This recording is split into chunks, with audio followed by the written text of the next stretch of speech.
got great instincts, girl. You just have to trust them. That's what my father used to say. Now, there was a man that ran on instinct. Hey, what's up? Joe Blow here with a review for Tomb Raider. It's been a while since I've joined the world of Lara Croft. The last few games I got bored with very quickly and seemed to lack something. But Square Enix has really stepped up their game with this one, and I couldn't put it down. We're getting closer to the storm. Well, whatever's coming, we'll get through it, eh?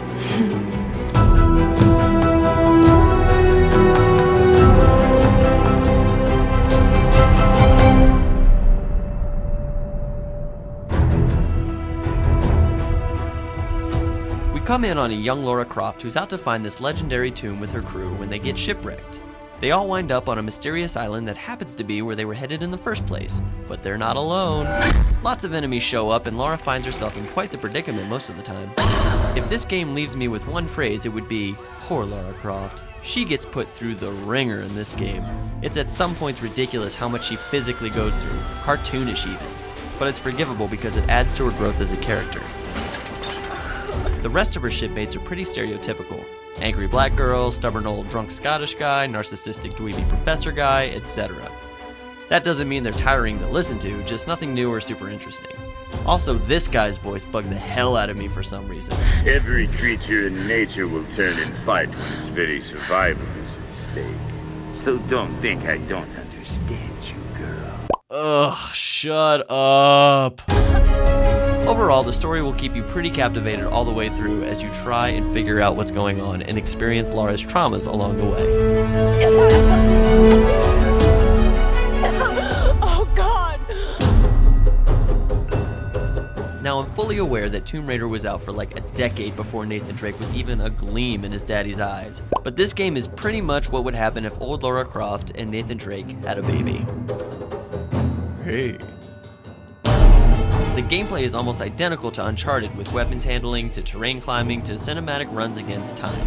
Tomb Raider did throw a few new things in though to make its own statement, like my favorite thing, the bow and arrow. Not only do you get to use a bow and arrow as one of your weapons, you can modify it so you can shoot rope to get to faraway places or pull down obstacles, you can set the tip on fire to ignite enemies or explosives, and you can use the arrows to stab enemies in close combat.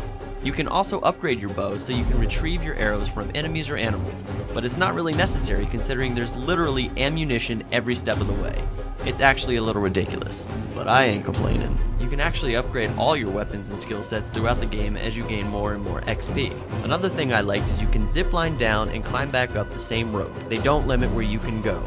The controls handle pretty great with a few slip-ups here and there. The gameplay and cutscenes flow seamlessly together, much like Uncharted, to the point where you forget to stop playing. It's very engrossing.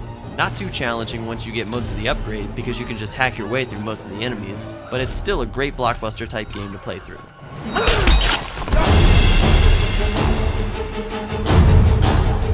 Yes, you can pause all the cutscenes. Not really, you can be stealthy for a lot of the game and you can really focus heavily on tomb raiding, but a huge portion of the game is violence against the locals on the island. There are also some very gory death scenes as well as an attempted rape scene.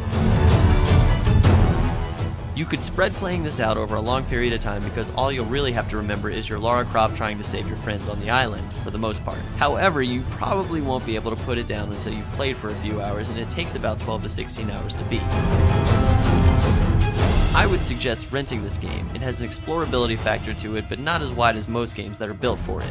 You'd probably just want to play through over a week or so and then return it. Overall, this game blew me away and totally brought me back into the world of Tomb Raider. I'm stoked to see where they go next and if they get back to bringing Lara to more than one location. The combination of action and exploration work wonderfully together and I couldn't put it down. Definitely worth checking out.